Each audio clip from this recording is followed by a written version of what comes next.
సీఎంగా Vijay, governor green signal, Stalin okay. అంటే green signal ఇలా పైకి ఎత్తారు కానీ మళ్ళీ కింద కనలేదు గవర్నర్. 30 తిప్పలు పెట్టాలనే ఒక నిర్ణయానికి వచ్చినట్టు కనిపిస్తుంది. అందరికీ తెలుసు విజయ్ తప్ప అక్కడ ఎవరు ముఖ్యమంత్రి అయ్యే అవకాశం లేదు.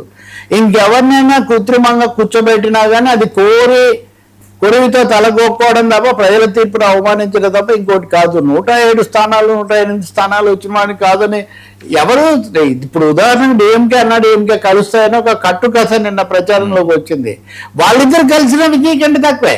అవును, అటువంటిప్పుడు ఎన్ని పెద్ద పార్టీలు కలిసినా తక్కువైనప్పుడు ప్రజాభిమానం తర్వాత మొదటిసారి బ్రహ్మాండమైన విజయం సాధించిన ఆయన ఎలా పక్కన పెడతారు? కాకపోతే అలవాటైన బుద్ధి మారదు అన్నట్టుగా ఆ గవర్నర్ రాజేంద్ర విశ్వనాథ్ అంక్లేకర్ అని ఆయన నిన్న రాత్రి నుంచి కూడా ఒక అడుగు ముందుకు ఒక అడుగు వెనక్కి అన్నట్టు. అంటే ఆయన విపరీతమైన ఒత్తిడిలో ఉన్నట్టున్నారు.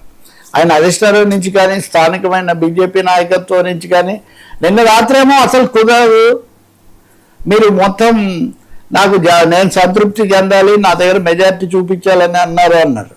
విజయ్ కూడా దాంతో తన దగ్గరకు వచ్చిన కాన్వాయ్ని కూడా ఇంటికి వెళ్ళిపోండి, మీరు నాకు అక్కర్లేదని ఆయన చెప్పారు. ఇది జరిగింది. ఇంత లోపల పొద్దున మళ్ళీ వెళ్ళి కలిశాడు ఆయన రెండోసారి. విజయ్ కూడా పట్టుదలగా ఉన్నారు, ఆయన ఏమీ వదిలిపెట్టల. మళ్ళీ ఆయన గవర్నర్ దగ్గర అపాయింట్మెంట్ తీసుకొని వెళ్ళి కలిస్తే మొదటేమో గ్రీన్ సిగ్నల్ ఇచ్చారని అందరికీ, ఒకరు రాస్తే ఏదైనా కట్టు కదా, అందరికీ ఇచ్చారు గ్రీన్ సిగ్నల్ ఇచ్చారు, మీరు ఈ వార్త వేసేసుకోండి అని. మీడియా అంతా వేసేసుకుంది, సిద్ధమైంది. పోలీసులు కూడా చెప్పారు. పోలీసులు కూడా arrangements are on for swearing in ceremony అని చెప్పారు. ఆ తర్వాత రాజకీయ పార్టీలు కూడా అనుకూలంగా మాట్లాడాయి. ఇంకా 2-3 రాజకీయ పరిణామాలు కూడా జరిగాయి. ఇప్పుడు అన్నాడీఎంకే డిఎంకే కలుస్తాయి, పెద్ద పార్టీలు కలిస్తే విజయ్కి అవకాశం రాదని కదా ప్రధానమైన కథ. అన్నాడీఎంకే తీవ్రమైన ఆశాభంగం చెందింది. మేము వెళ్ళి విజయ్కి రాయబారం పంపించాం నిజానికి, కానీ విజయ్ ఏం పట్టించుకోలేదు. ఇంత అవమానం మేము భరించలేదు. ఎవరు అడిగారు మీ మీద పోట్లాడే ఆయన వచ్చాడు, ఆయన ఏమీ చెప్పలేదు. మరి అన్నాడీఎంకే దాదాపు బహిరంగంగానే మేము పొద్దున్నే పంపించాం కానీ విజయ్ మా దానికి స్పందించలేదు కాబట్టి మేమని. ఇంకా రెండో వైపున డిఎంకే, మేమేదో అన్నాడీఎంకేతో కలిసిపోతామని ఒక కథ వీళ్ళు వదిలారు. ఈ కథ పూర్తిగా అబద్ధం. ఇది మేము ఎట్టి పరిస్థితుల్లో మా ఆగర్భ శత్రువు లాంటి అన్నాడీఎంకేతో కలిసే అవకాశం లేదని డిఎంకే ప్రకటించింది. కాబట్టి రెండు వైపుల నుంచి చూస్తే అన్నాడీఎంకే చాలా రాజకీయం నడిపినట్టుగా ఇక్కడ చాలా స్పష్టంగా కనిపిస్తుంది. అన్నాడీఎంకే రాజకీయం విఫలమైంది. అందుకని వాళ్ళు తమ ఎమ్మెల్యేలందరినీ పుదుచ్చేరికి తరలించడం మొదలుపెట్టారు. మిగతా వాళ్ళు ఎవరు తరలించట్లా. ఒక అన్నాడీఎంకే వాళ్ళు మనకు వాళ్ళకి చాలా భయంగా ఉంది. ఎందుకంటే అన్నాడీఎంకేలో సగం మంది మనం విజయ్ని బలపరిస్తే అయిపోతుంది కదా. ఇప్పుడు ఆయన ఎట్లాగో ముఖ్యమంత్రి అవుతాడు, తర్వాత 70 స్థానాలు, తర్వాత 50 పైగా స్థానాలతో ఉదయనిధి స్టాలిన్ ప్రతిపక్ష నాయకుడు అవుతాడు. ఇంకా 5 ఏళ్ల పాటు మనం ఎక్కడ ఉంటాం, ఇప్పటికే 5 ఏళ్ల నుంచి అధికారానికి దూరంగా ఉన్నామని అన్నాడీఎంకే గగ్గోలు పెడుతుంది.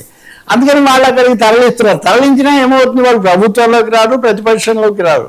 కాబట్టి డిఎంకే విలీనం మీతో కలిసే అవకాశం లేదని చెప్పడం, విజయ్ దానికి ఏమీ స్పందించకపోవటం, ఈ రెండింటి వల్ల అన్నాడీఎంకే ఆశలు పూర్తిగా భగ్నం అయిపోయినాయి. ఇటువంటి పరిస్థితుల్లో వాళ్ళే ఒక విధంగా ఈ కృత్రిమమైన ఇది చేసినట్టున్నారు.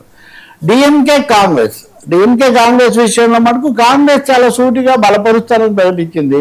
ఇక్కడ కూడా మనం చెప్పుకున్నట్టుగా కాంగ్రెస్లో కూడా 2 వర్గాలు ముందు నుంచి డిఎంకేతో కాదు టీవీకేతో వెళ్ళాలని చెప్పిన వాళ్ళు ఉన్నారు. రాహుల్ గాంధీ ప్రచారానికి రాలేదని కూడా గుర్తుపెట్టుకోవాలి. ఎక్కడ ఆయన స్టాలిన్తో షేర్ చేసుకోలేదు వేదిక. తర్వాత రిజల్ట్స్ వస్తూనే విజయ్కి ఫోన్ చేసి అభినందనలు చెప్పారు. సో రాహుల్ గాంధీ అంటే కాంగ్రెస్ అధిష్టానం చాలా స్పష్టంగా విజయ్ వైపు ఉంది. ఇంకొక పెద్ద పాయింట్ ఉంది వర్మ, అసలు 60 ఏళ్ళ నుంచి అధికారం లేదు కాంగ్రెస్ పార్టీకి. ఒకరోజు 60 ఏళ్ళలో కామరాజ్ నాడారు ఓడిపోయి అన్నాదురై ముఖ్యమంత్రి అయిన రోజు నుంచి కాంగ్రెస్కి అక్కడ అధికారం లేనే లేదు. కాబట్టి లేక విజయ్తో కలిస్తే డిఎంకేతో కూడా వాళ్ళు బేరం చేసినా వాళ్ళు ఒప్పుకోలేదు.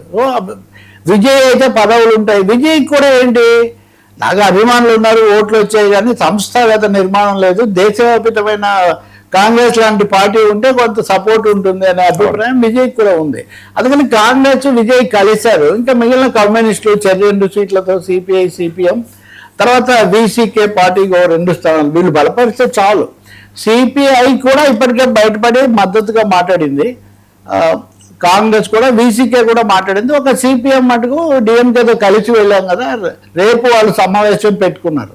కానీ ఒక విషయం చెప్పొచ్చు మనం, సిపిఎం పార్టీ బీజేపీతో ప్రభుత్వం ఏర్పడకుండా అడ్డుపడే అవకాశం మటుకు ఉండదు. వాళ్ళు ఈ ప్రభుత్వాన్ని వ్యతిరేకించేసి మీరు ఏదో ఎవరికి ఇవన్నీ చేసే అవకాశం మటుకు ఉండదు. ప్రభుత్వంలో పట్ల ఎలాంటి వైఖరి నిర్దిష్టంగా రేపు ప్రకటిస్తారు అనే అంశం ఎలా ఉన్నప్పటికీ కూడా, అన్నిటికంటే హైలైట్ న్యూస్ ఏమంటే స్టాలిన్ స్వయంగా ఏం చెప్పాడంటే, let Vijay form the government, Vijay ప్రభుత్వం ఏర్పాటు చేయనివ్వండి, ఒక 6 నెలల పాటు మేము వాళ్ళకి ఎటువంటి ఆటంకం కలిగించామని చెప్పారు. ఇది చాలా ముఖ్యమైన మాట. ఎందుకంటే ఎవరైతే ప్రభుత్వ అధికారం కోల్పోయారో వాళ్ళే గెలిచిన పార్టీకి అధికారం ఇవ్వండి, మేము 6 నెలల పాటు, ఎవరైనా 6 నెలలు ప్రజాస్వామ్యంలో ఎక్కువే కదా అని చెప్తున్నారు. కాబట్టి ఇంతమంది అనుకూలంగా ఉన్నప్పుడు ఆ గవర్నర్ అరలేకరికి ఏమొచ్చిందండి ఆయన ఆపడానికి? ఇప్పుడు ఎస్ఆర్ బొమ్మాయి కేసులో 1994లో సుప్రీంకోర్టు కీలకమైన తీర్పు ఇచ్చింది. ఏమని? మెజారిటీ ఉందా లేదా నిర్ణయం కావాల్సింది శాసనసభ వేదిక మీద కానీ రాజ్భవన్లలో, ఇప్పుడు లోక్ భవన్ అంటున్నారు, లోక్ భవన్లలో కాదు. ఈ గవర్నర్ అర్లేకర్ అంటారు నేను సాటిస్ఫై కావాలి, నువ్వు సాటిస్ఫై అవుతావు లేదా నాకేం తెలుసు, నాకు వర్మ మద్దతు ఉందని నేను చెప్తాను, వర్మ మద్దతు ఉందని నేను సాటిస్ఫై కాలేదు అని మీరు అంటే దానికి ఎలా దాన్ని కొలబద్దా ఉందా లేదా అని తేలాల్సింది ఫ్లోర్ ఆఫ్ ది హౌస్ లో కదా. కాబట్టి ఖచ్చితంగా ఇక్కడ మరొకసారి కేంద్ర